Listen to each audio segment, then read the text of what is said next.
Ladies and gentlemen, welcome to the Rogers Kakasungura YouTube channel. Today, I have woken up well. Yesterday, I went missing in action kwa sababu nilikuwa na a very serious issue I was dealing with, but I thank God kwa sababu iliisha jana.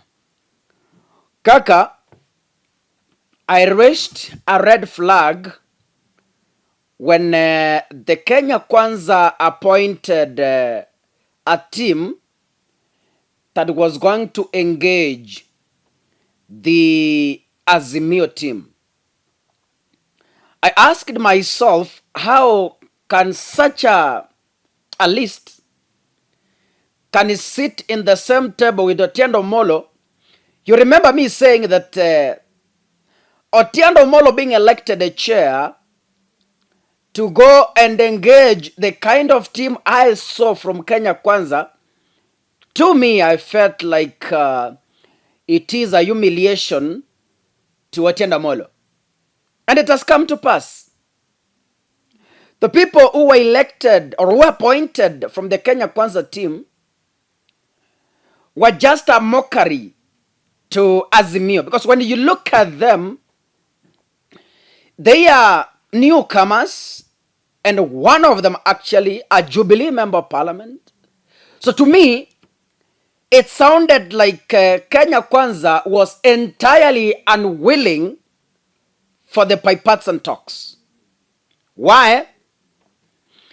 Because of the tough demands that were raised from our Baba Raila Amollo Odinga. And Kenya Kwanza was only willing to engage on the reconstitution of IEBC, which in return Raila rejected. Raila said that if we are to engage, we must engage issues that touch the lives of Kenyans. So by William Ruto, who chaired the same meeting, the parliamentary group, endorsing a list I saw, I felt these talks were going actually nowhere. That's what I felt. And from my own view, I even warned Baba, and I told Baba, if you are very serious with these things, just wachana na hii mambo inaitwa bipartisan talks, because it doesn't seem like Kenya Kwanza is willing and serious about it. You know, we all have to agree and understand that William Ruto is very cunning. And to me, he is playing hide and seek to delay the protests. Just playing hide and seek, hide and seek, hide and seek, hide and seek. But then, Raila Odinga knows who he is dealing with. And William Ruto knows who he is dealing with. So yesterday,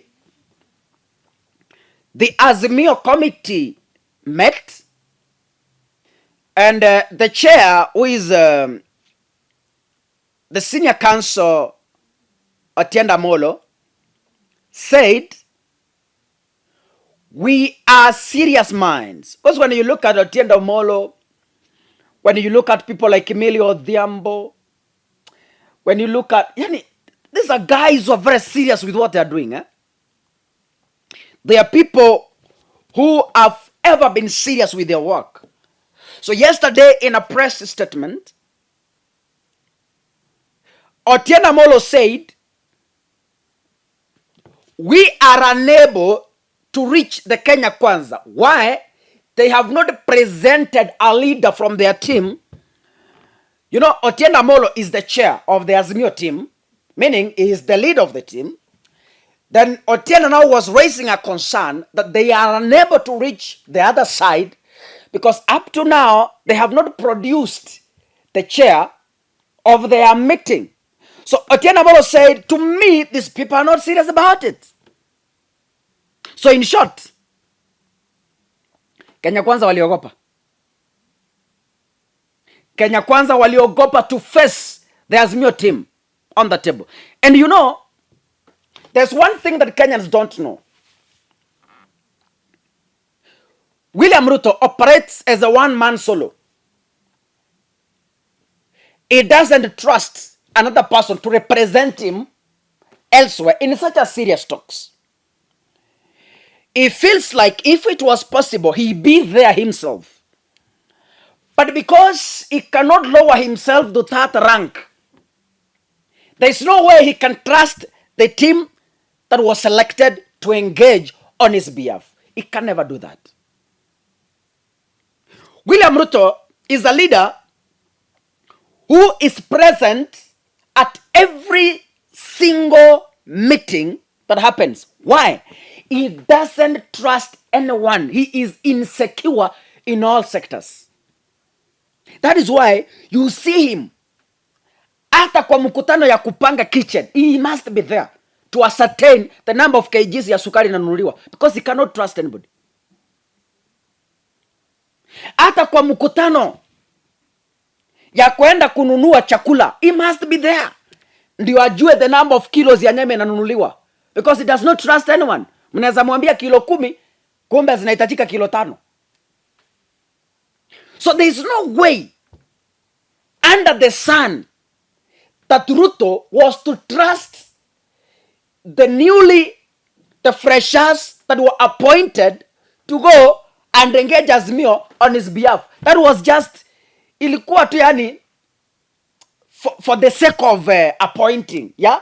Yani they appointed for the sake of appointing. But these are not the people that William Ruto could entirely trust in running talks on his behalf. They are immature in politics. They are juveniles in politics. They are freshers in politics. Freshers cannot move to engage people like Otiende Amollo and Kimeumana Odhiambo, veterans in politics. But Azimio team entirely trusted their team. That's why yesterday they come and said, we are ready, but hawa majama, they have gone missing. Mysteriously, they have disappeared from the table. Sisi tuko tayari tumekaa, lakini hawa watu wa Kenya Kwanza hawa wameingia mitini. They cannot be seen, they cannot be traced. They have mysteriously vanished. So in short, as we speak, the Kenya Kwanza team haiko. It's nowhere to be seen. Hawako. They have ran away. Azimio is ready to engage them, they have disappeared. But let me say this. These bipartisan talks, they are going nowhere. To me, from what I've seen, haziendi mahali. Hii ni karata tu ya kucheza to derail Raila Odinga's agenda of delivering Kenya from the yokes of impunity and dictatorship. These are just a hide and a seek game. I'm happy that Raila is jumping out of them, because, you know, Sunday, Azimio is having a consultative meeting in Kamkunji grounds on Sunday. Yesterday, they had the bunge la wananchi, and Raila said, what we are going to do,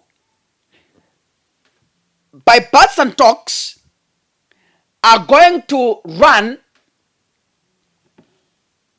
parallel or concurrently, not parallel, concurrently with the bipartisan talks. Yani, as the talks are on, maandamano is also on, right? So, and that is the only way. The only way to make Kenya Kwanza respond is by bringing Kenya to a standstill. That is the only way they will respond. As much as the economy is running, Kenya Kwanza will sit in the comfort zone. They won't move. The only way is to cripple the circulation of revenue. Once you cripple circulation of revenue, then, as I said, you cripple government daily operations. Once you do that, they will be forced to come out and find a solution. And the only solution now is to do engagements. But mseme kwamba sasa let's cancel maandamano, let's now sit and wait for them to engage. My friend, you will never get an answer, because Kenya Kwanza is the government of children. Kenya Kwanza is a government of boys who don't care, who don't take these things seriously until you hit them hard. That is when wanamuka wanasema, guy, kumbe this issue was so serious like this. So Baba, hit these guys very hard. Hit them to the core. Watwange, wagonge. God bless you. See you in the next video, ladies and gentlemen.